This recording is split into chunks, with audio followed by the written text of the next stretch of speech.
Olá pessoal, tudo bem com vocês? Eu espero que vocês estejam bem, se cuidando, tá? Na aula de hoje nós vamos trabalhar com os contos e com os verbos. Vamos ter dois momentos na nossa aula, um com a parte de literatura e outra com a parte de gramática, tá? Como a gente já tinha conversado anteriormente, nós vamos dividir as nossas aulas para que a gente possa ganhar mais tempo com isso, tá? E vocês terem todo o conteúdo programático do ano letivo de vocês, tudo direitinho, tá? Então eu vou dar uma diminuída aqui na tela e vou para o slide das aulas de vocês. Nós estamos na 13ª aula e vamos falar primeiro sobre os contos.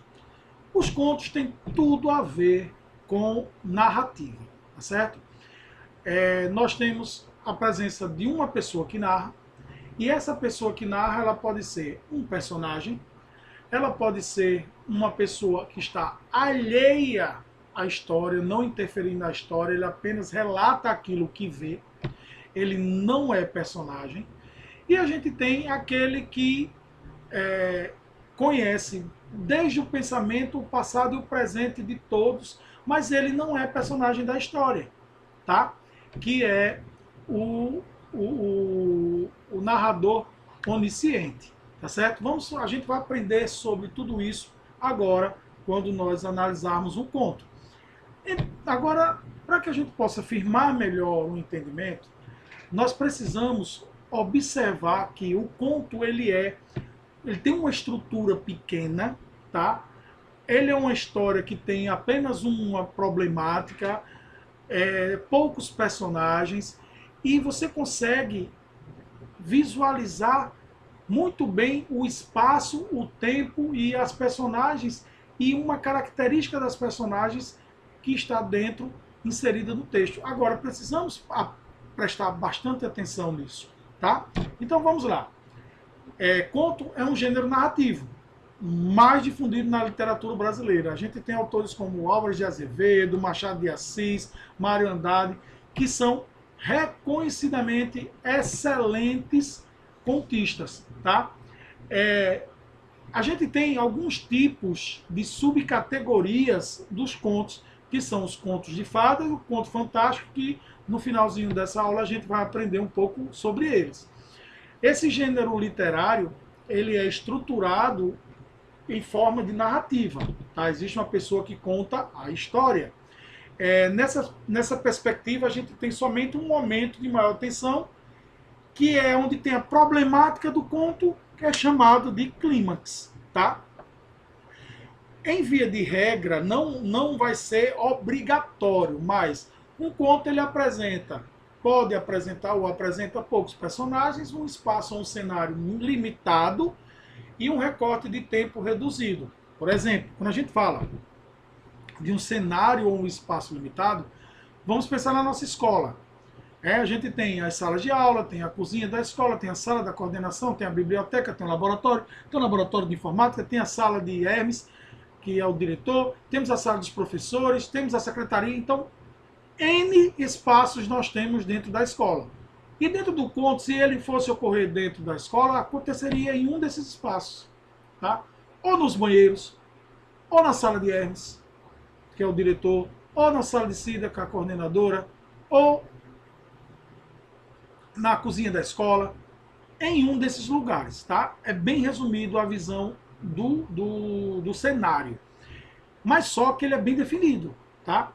E o tempo também é reduzido. Isso pode acontecer em momentos, a gente vai ver um pouco mais na frente. Os elementos do conto. O conto ele é composto, ele é de tipo narrativo, tá? E ele é composto por personagens. O personagem é aquele elemento que é o fruto do enredo da narrativa, tá certo?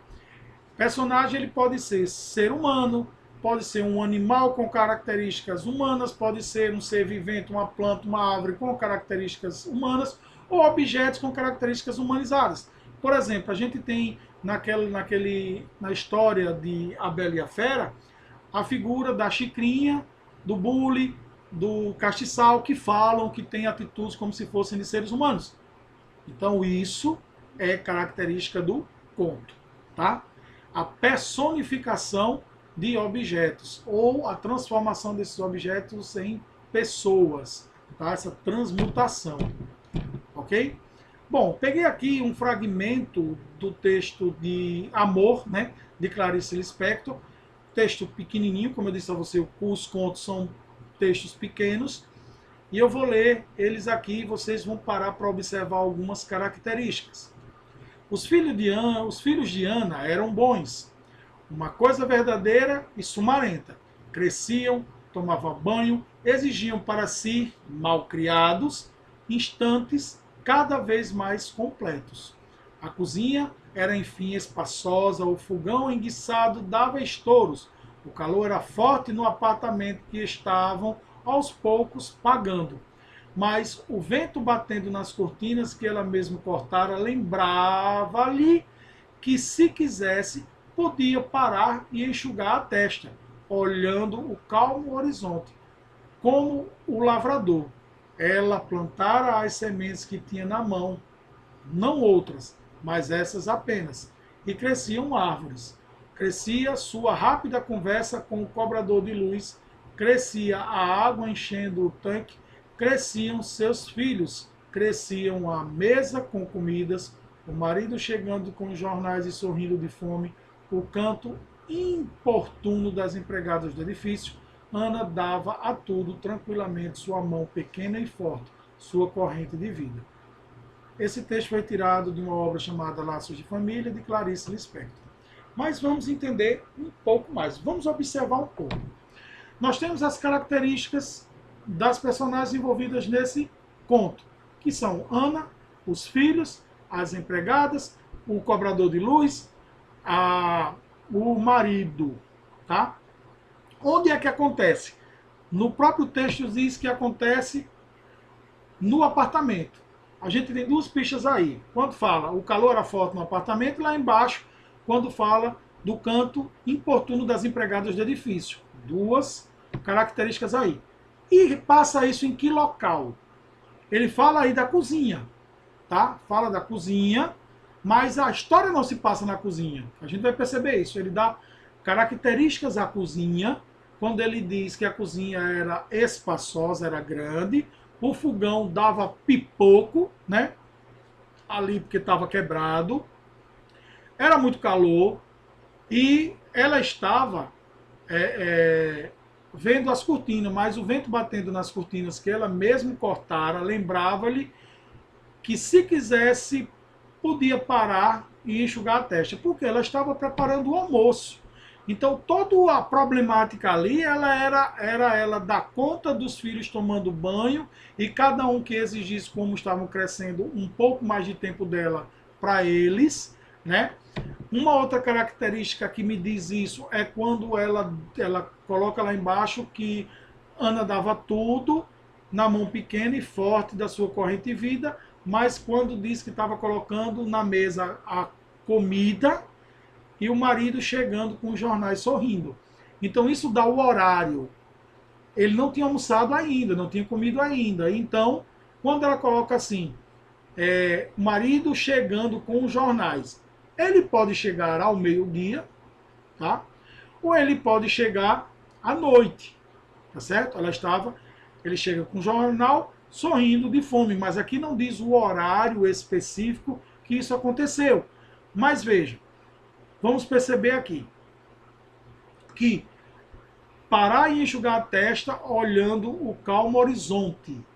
Então, isso a gente pode dar uma ideia de que seja o finalzinho da tarde, tá? Como um lavrador, ela plantava sementes que tinha na mão, nas outras, mas essas apenas, e cresciam árvores. Crescia sua rápida conversa com o cobrador de luz.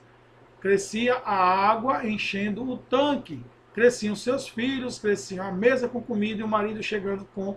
Então aqui a gente não tem a definição total de tempo, tá? Então aí nós temos a descrição das pessoas, dos filhos de Ana, temos a descrição do marido, como ele chega sorrindo com fome, a descrição da própria Ana, que é a personagem principal dessa trama, tá? Bom, nós temos o narrador, que é aquela pessoa que conta. Aí você vai perceber que nessa história de Ana, o narrador é um narrador observador. Ele apenas narra, ele conta aquilo que ele vê. E a gente vai perceber que nós temos três tipos de narrador.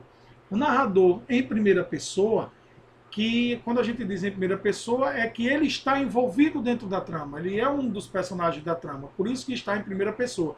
Ele pode ser o eu ou o nós, tá?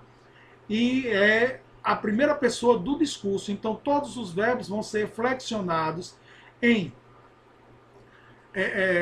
desinência, número pessoal, modo temporal, em tempo, sempre concordando com a primeira pessoa, porque é a pessoa que está narrando o texto. O narrador observador é esse de Ana, ele apenas relata, está na terceira pessoa, sempre apontando para o ele, tá certo? Esse narrador apenas conta o que vê, ele não conhece o futuro, nem o presente, nem o passado dos personagens, nem os pensamentos dele. E nós temos o narrador onisciente, que é aquele narrador que também não participa da trama, da história, mas ele é além do observador, ele não só observa, ele conhece o passado e o futuro das personagens e os pensamentos dela também, por isso dá o nome de onisciente. Tá? Uma outra parte do conto é o tempo. O tempo é algo bastante peculiar dentro dessa narrativa, dentro do conto. Esse tempo ele pode ocorrer dentro da história, na época, da história do mundo, ou na época em que se vivia. Aí aqui eu coloquei um fragmento de um texto de Monteiro Lobato, que é a Negrinha, e que foi justamente o enredo se passa quando há a libertação dos escravos em 13 de maio de 1888, tá? Pela princesa Isabel. Então você vai perceber que nesse recorte aí, o tempo ele se passa através da história, diferente lá da história de Ana, que na história do conto que Ana é a personagem, nós percebemos que o tempo se passa dentro do próprio dia, até mesmo num pedaço da tarde. Tá?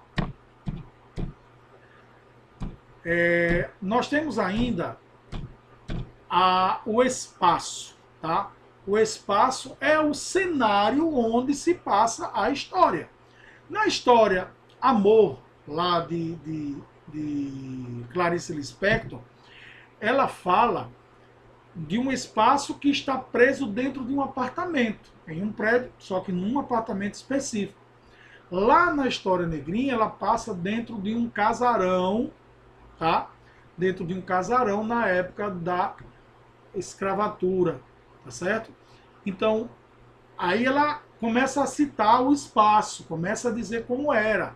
Na obra O Amor, você vai ver que ela fala da cozinha, que era espaçosa, o fogão que ficava dando, o fogão que estava ruim, ficava dando estouro, o calor do apartamento. Então ela fala do espaço, tá certo? O enredo, que também é parte integrante do conto, ele é a história propriamente dita, tá? Ele é a sequência de ações que compõem a história lá do conto, tá certo? Então a isso é dado o nome de enredo, tá? E o enredo é que traz esse movimento para o gênero narrativo, tá certo? E a gente tem um conflito que é o clímax, né? É a parte problemática do texto e pode ser vivenciado pelas personagens dentro de uma narrativa. Muito embora seja o conto seja um gênero curto, mas o conflito existe ali. No caso de Ana, era a questão que ela tinha que dar conta de tudo, tá? Os tipos de conto. Os contos podem ser fantásticos ou podem ser contos de fadas. O conto fantástico, ele é o quê? Ele pode ser definido como com coisas inexplicáveis segundo as leis que regem a nossa realidade. Você vai ver, você vai perceber acontecimentos sobrenaturais dentro dessas histórias, tá? Conto fantástico. Já no conto de fada, a gente já leva em consideração aquelas historinhas de Branca de Neve, as historinhas de Chapeuzinho Vermelho, tá? De fada, gnomo, de animais personificados, tá certo? Além disso, é comum nesse tipo de conto, no final dele, ter uma moral na história, ter algum aprendizado para você no final dele, tá? Então, conto de fadas e contos fantásticos, essas são as diferenças, ok? Bom, vamos agora para o segundo momento da nossa aula, tá? Que é a parte de gramática. Hoje nós vamos estudar com os verbos, tá? Isso vai nos ajudar a identificar os verbos dentro de uma oração. Vamos parar para pensar. O que seria um verbo? Verbo é aquela palavra que dá nome às ações, estados, pensamentos de quem faz, do sujeito, tá? Que é o alvo do verbo, tá certo? Então, a gente vai ver que são palavras que indicam ações, estados, processos ou fenômenos, tá? Eles constituem uma classe de palavras que se conjuga, se flexiona em pessoa, número, tempo, modo e voz. Então, para isso, nós vamos ter as desinências, vamos aprender a estrutura verbal, e nisso aí nós vamos perceber as desinências, número, pessoal, modo, temporal e a voz do verbo, tá? A gente vai aprender tudo isso. Bom, as conjugações dos verbos, eles são divididos em 3 subgrupos, tá? Chamados de conjugações. Nós temos verbos na primeira conjugação, que são os verbos terminados em AR. Por exemplo, amar. Amar é um verbo que está na primeira conjugação porque termina em AR. Nós temos os verbos terminados em ER, por exemplo, vender, comer, ter, ser. Todos esses estão na segunda conjugação. Temos uma observação. Os verbos terminados em OR também estão na segunda conjugação, porque em latim o verbo por exemplo, é poner, terminado em ER, por isso que ele está na segunda conjugação. E na terceira conjugação, nós vamos ter os verbos terminados em IR. Sentir, partir, cumprir, ruir, tudo isso terminado em IR são as 3 conjugações. Primeira conjugação, segunda conjugação e terceira conjugação. Bom, quando a gente fala de conjugação verbal, nós não podemos esquecer que nós temos 2 tipos de verbo. Os verbos que nós chamamos de verbos de ação, que são os verbos que indicam a ação do praticante, e a gente tem os verbos de estado, que são chamados de verbos de ligação ou verbos auxiliares. O que diferencia um verbo pessoal, que é como são chamados os verbos que falam das ações, dos verbos impessoais, que são os verbos auxiliares, e os verbos impessoais. Eu vou sair um pouco aqui da nossa tela, vou aqui abrir o meu Word, tá? E vocês vão perceber o que é que nós estamos falando, tá? A partir de agora. Vamos lá. Eu vou pegar aqui o verbo cantar, por exemplo. Deixa eu dar uma aumentada aqui nele. Vou botar ele aqui com 72. O verbo cantar. Quando a gente faz a conjugação do verbo cantar, vamos fazer ela no presente. Pronto. Eu canto. Tu cantas. Ele canta. Nós cantamos. Vós cantais. Eles cantam. Bom, você vai perceber que em todos aqui, todas essas partes do verbo, todas as partes do verbo, essas que eu estou grifando de vermelho, são iguais, tá? Isso aqui nós damos o nome de radical. Então, quais os verbos pessoais são aqueles em que seu radical não muda nas conjugações. Por exemplo, se eu for para o passado, eu cantei, eu cantei, tu cantaste, ele cantou. Nós cantamos, vós cantastes e eles cantaram.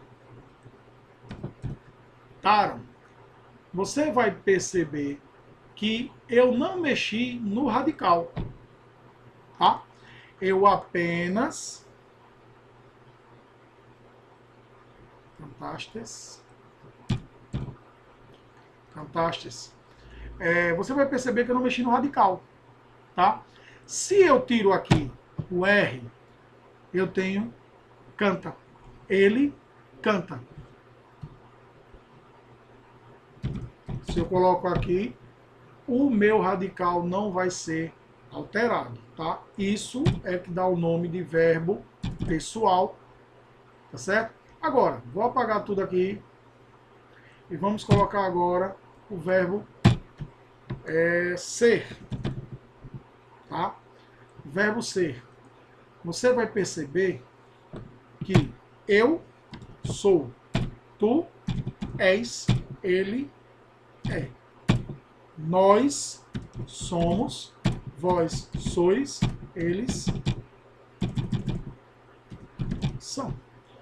Então você vai perceber que o verbo ser aqui, o radical não existe. Ele muda em todas as suas conjugações.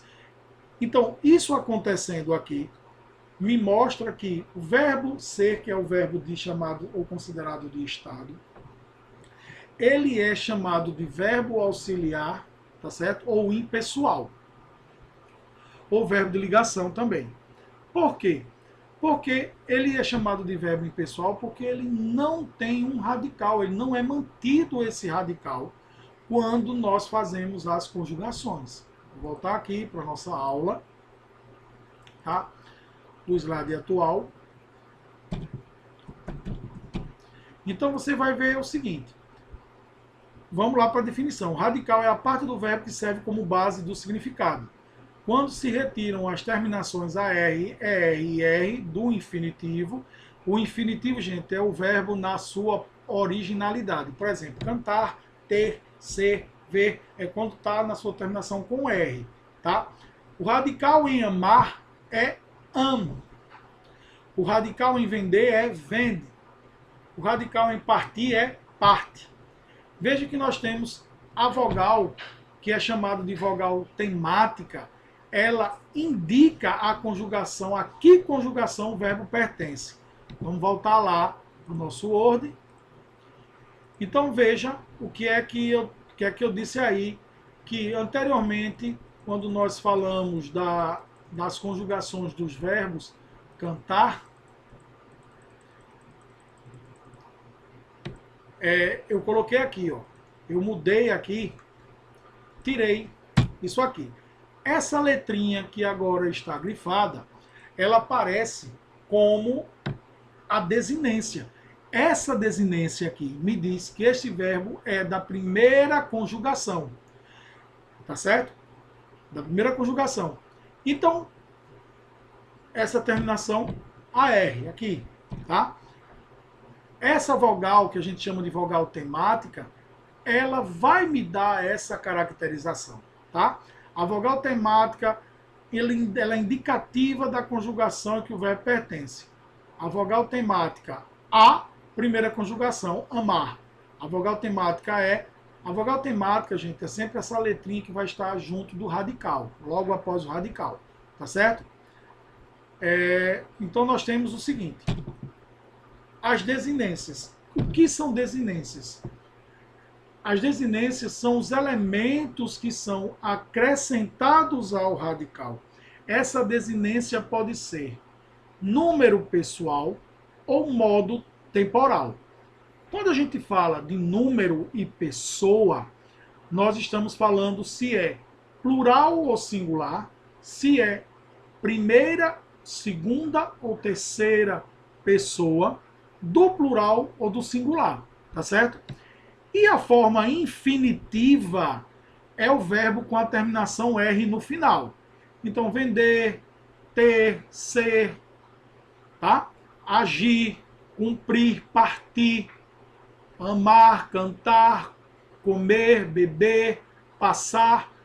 A desinência aí, ela vai me dizer que o verbo é da primeira conjugação, da segunda conjugação. Agora veja, a vogal temática, ela vai ser esse Rzinho aqui no final. É ela que vai me dizer em que conjugação essa desinência e a vogal temática juntas vão dizer a que conjugação pertencem aí esse verbo. O verbo, ela é a classe gramatical que apresenta maior número de flexões. Isso implica, flexão, gente, é a alteração que ela sofre, tá? Isso implica uma estrutura morfológica bem complicada em relação às outras classes. Por exemplo, o verbo se flexiona em pessoa, primeira, segunda ou terceira pessoa, em número singular ou plural, em modo indicativo, aí vamos trabalhar com o modo. Modo indicativo, quando aquela ação ela foi praticada, é praticada ou será praticada de certeza, tá? Ela é praticada, foi praticada ou será praticada certamente, tá? O modo subjuntivo é algo hipotético. Pode acontecer no passado, pode acontecer no presente ou pode acontecer no futuro. É incerto, não se tem certeza. Modo subjuntivo, não se tem certeza de nada, ok? Nós temos o modo imperativo. O modo imperativo, ele manda, ele ordena, ele convida, compre, você vai ver muito isso em propagandas. Compre, ganhe, faça, sente, termine. Então, é sempre algo mandando, ordenando, tá? O tempo, ele pode ser presente, passado ou pretérito, ou futuro. E a voz? A voz do verbo, ela pode ser ativa, passiva e reflexiva. Só que esses elementos nós vamos ver em outras aulas, tá certo? Essa é a nossa bibliografia. Vou aumentar aqui minha telinha, vamos conversar um pouco sobre as atividades. O que eu estou percebendo? Que não estão assistindo o vídeo das aulas. Então, nossas atividades só serão colocadas no final da tarde, tem que ser entregue até o final da segunda-feira, até meia-noite da segunda-feira. Vou colocar às 6 horas da noite, porque dá muito bem de você assistir o vídeo da aula e depois você fazer a atividade que vai estar na plataforma do Google Forms, tá? Só colocarei de tarde, não vou colocar mais no mesmo horário, porque assim você pode também fazer essas atividades, ok? Eu espero que você tenha gostado, fique com Deus, até a próxima aula, se Deus quiser. Fui!